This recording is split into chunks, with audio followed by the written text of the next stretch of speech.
कैसे हो? आशा है सब लोग ठीक होंगे और लॉकडाउन का पालन कर रहे होंगे। तो आज हम कक्षा 12 के दूसरे चैप्टर की ओर जाते हैं, जो कि सॉल्यूशन या विलियन चैप्टर है हमारा। तो हम विलियन पार्ट को जब प्रारंभ करते हैं तो सबसे पहले विलियन होता क्या है उसके बारे में जानते हैं कि हम विलियन किसको कहते हैं, सॉल्यूशन होता क्या है। तो विलियन दो या दो से अधिक परस्पर अनअभिक्रियाशील पदार्थों का एक समांगी मिश्रण होता है, यानी एक ऐसा समांगी मिश्रण जिसमें उपस्थित घटक एक दूसरे से अभिक्रिया ना करे। इसीलिए कहा जाता है कि दो या दो से अधिक परस्पर अनअभिक्रियाशील पदार्थों का समांगी मिश्रण जो होता है उसको हम कहते हैं विलियन। और विलियन में जो उपस्थित घटक हैं वो घटक दो भी हो सकते हैं, तीन भी हो सकते हैं, उससे अधिक भी हो सकते हैं। इसीलिए हमने शुरुआत में कहा कि दो या दो से अधिक पदार्थों का समांगी मिश्रण। और कैसे पदार्थ? जो परस्पर एक दूसरे से क्रिया नहीं करते हैं या अनअभिक्रियाशील होते हैं।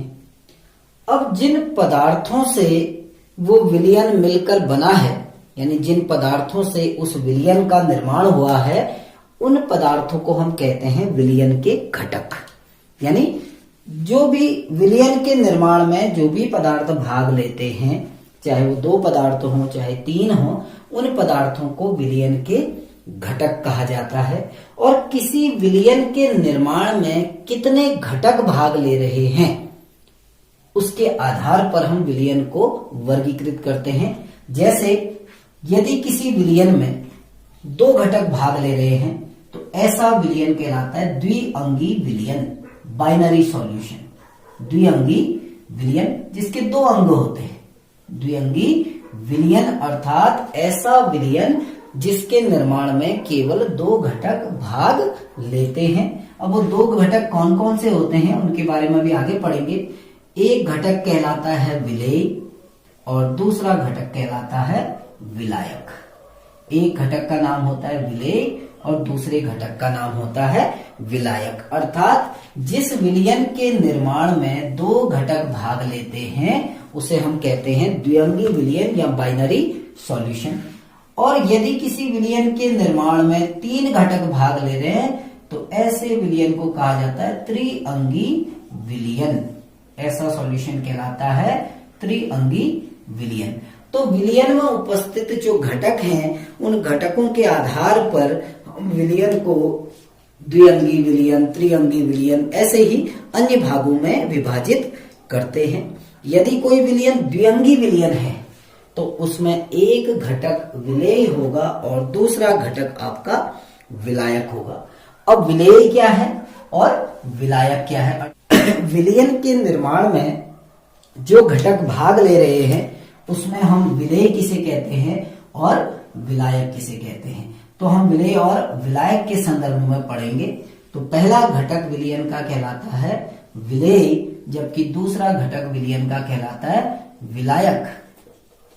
अब विलेय पदार्थ हमेशा उस पदार्थ को कहा जाता है विलियन में जिसकी मात्रा कम होती है, जिसकी मात्रा कम हो।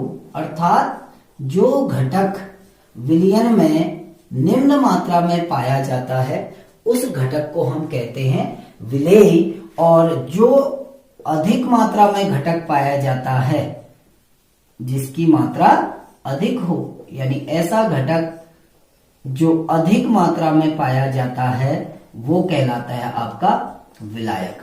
तो विलेय क्या हुआ कि विलियन में उपस्थित वह घटक जो अधिकता में पाया जाता है वो विलायक कहलाता है, और विलियन में उपस्थित जो घटक कम मात्रा में पाया जाता है उस घटक को हम कहते हैं विलेय कहते हैं, जिसकी मात्रा कम होती है। अब हमें पता है कि पदार्थ की तीन अवस्थाएं होती हैं, ठोस, द्रव और गैस। अब ये समझना कि विलेय जो है वो ठोस भी हो सकता है, द्रव भी हो सकता है और गैस भी हो सकती है। ऐसे ही विलायक ठोस भी हो सकता है, द्रव भी हो सकता है और गैस भी हो सकता है। अब पदार्थ की जो तीन अवस्थाएं हैं, ठोस, द्रव और गैस, उन अवस्थाओं के आधार पर हमारे 9 प्रकार के विलयन होते हैं। पदार्थ की अवस्था के आधार पर हमारे 9 प्रकार के विलयन होते हैं। अब वो 9 प्रकार के कौन कौन से होते हैं, क्योंकि 3 अवस्थाएं हैं तो 3 अवस्थाओं के आधार पर हमारे 9 विलयन होते हैं। अब वो 9 विलयन देखिए, हम ये मानते हैं कि किसी एक विलयन में कोई पदार्थ विलेय की भांति कार्य कर रहा है तो दूसरे विलयन में वही पदार्थ विलायक की भांति कार्य कर सकता है।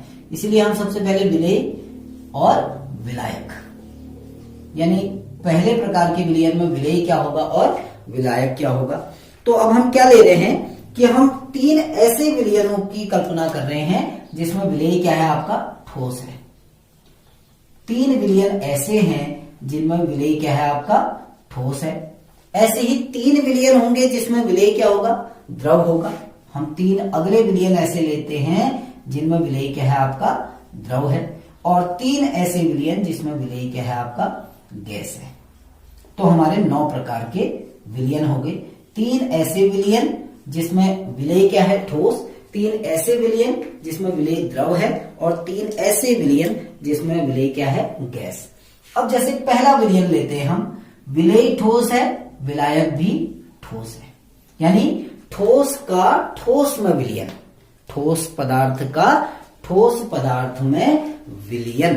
अब इसका उदाहरण, जैसे जो हमारी मिश्र धातुएं होती हैं, अगर हम ठोस का ठोस में विलयन का अगर उदाहरण है, इसका हम कोई एग्जांपल लेते हैं तो इसका उदाहरण क्या है कि मिश्र धातुएं, जो जितनी भी मिश्र धातुएं हैं वो आपके ठोस में ठोस का विलयन है। जैसे आपका पीतल है, कॉपर और जिंक से मिलकर बना हुआ है।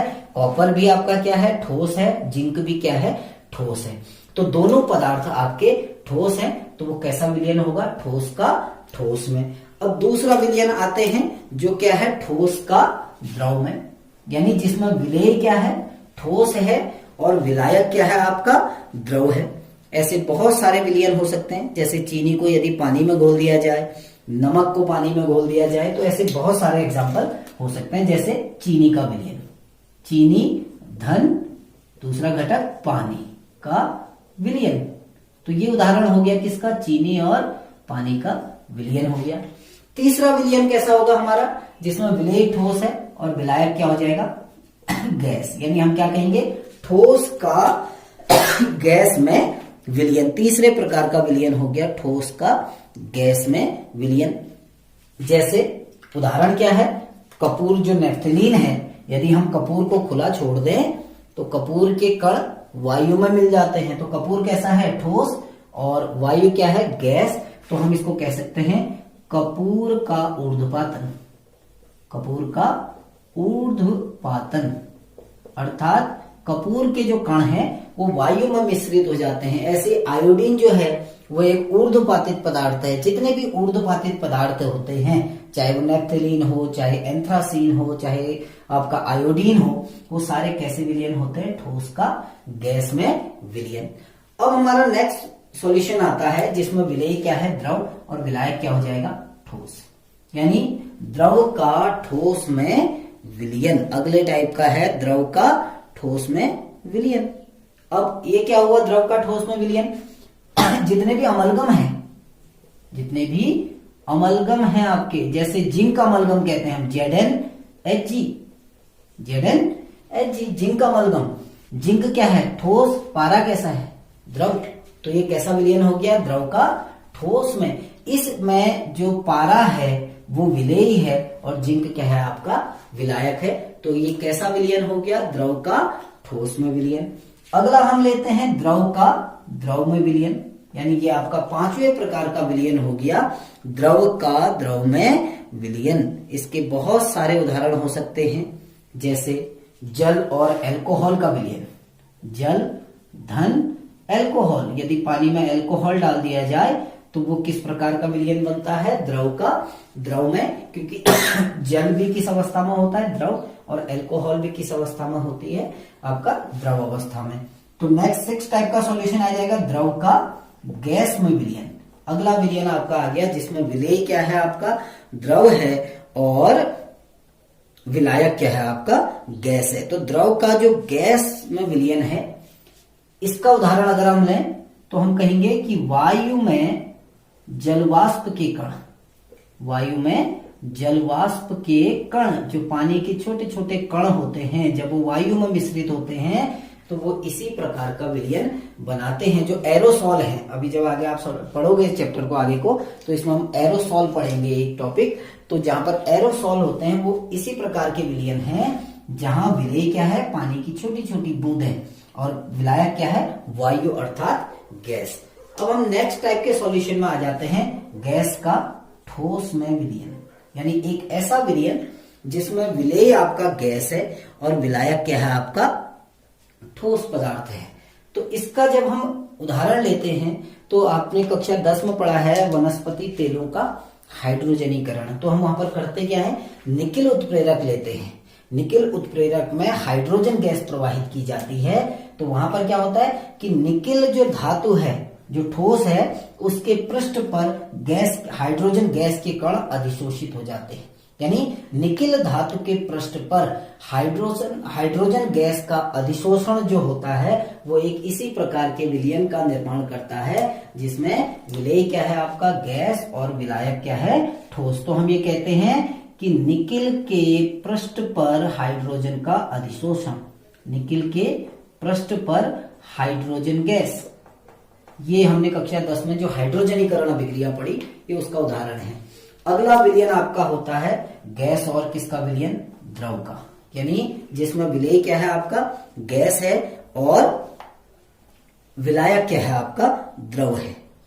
अब इसका उदाहरण जो हम अपने दैनिक जीवन में जितनी कोल्ड ड्रिंक होती है, वो कोल्ड ड्रिंक इसी का उदाहरण है कि जो कोल्ड ड्रिंक की बोतल होती है उसमें कार्बन डाइऑक्साइड गैस पानी में मिला के रखी जाती है, यानी कार्बन डाइऑक्साइड गैस और पानी क्या हो गया द्रव। तो हम इसका उदाहरण लिख सकते हैं शीतल पेय पदार्थ, जो आपके कोल्ड ड्रिंक्स होती हैं, शीतल पेय पदार्थ। होता क्या है शीतल पेय पदार्थों में कि जो पानी है उस पानी में कार्बन डाइऑक्साइड गैस प्रवाहित की जाती है। तो कोल्ड ड्रिंक एक उदाहरण है जिसमें गैस विलेय को, कार्बन डाइऑक्साइड नामक गैस को पानी में घोला जाता है। और अंतिम विलयन आपका आता है गैस का, गैस में विलयन अर्थात जिसमें विलेय भी गैस है और विलायक भी गैस है, जिसका उदाहरण हम लेते हैं वायु। वायु में हमें पता है बहुत सारी गैसों का एक मिश्रण होता है, जिसमें सबसे अधिक मात्रा में कौन सी गैस पाई जाती है, नाइट्रोजन गैस। तो नाइट्रोजन गैस ज्यादा मात्रा में पाई जाती है, इसलिए क्या हो गई विलायक। और जो अन्य गैसें हैं वो कम मात्रा में होती है, चाहे ऑक्सीजन, कार्बन डाइऑक्साइड, चाहे अक्रिय गैसें हैं। तो जो गैसें कम मात्रा में है वायु में वो विलेय कहलाएंगी, और जो अधिक मात्रा में है जैसे नाइट्रोजन जो गैस है वो कहलाएगी आपकी विलायक। तो पदार्थ की 3 अवस्थाओं अर्थात ठोस, द्रव और गैस के आधार पर हमने 9 प्रकार के विलयनों के बारे में बात करी। आशा है आप लोगों को समझ में आ गया होगा। फिर भी कहीं पर अगर कोई डाउट होता है तो आप कमेंट बॉक्स में जाके कमेंट कर सकते हैं। Thank you.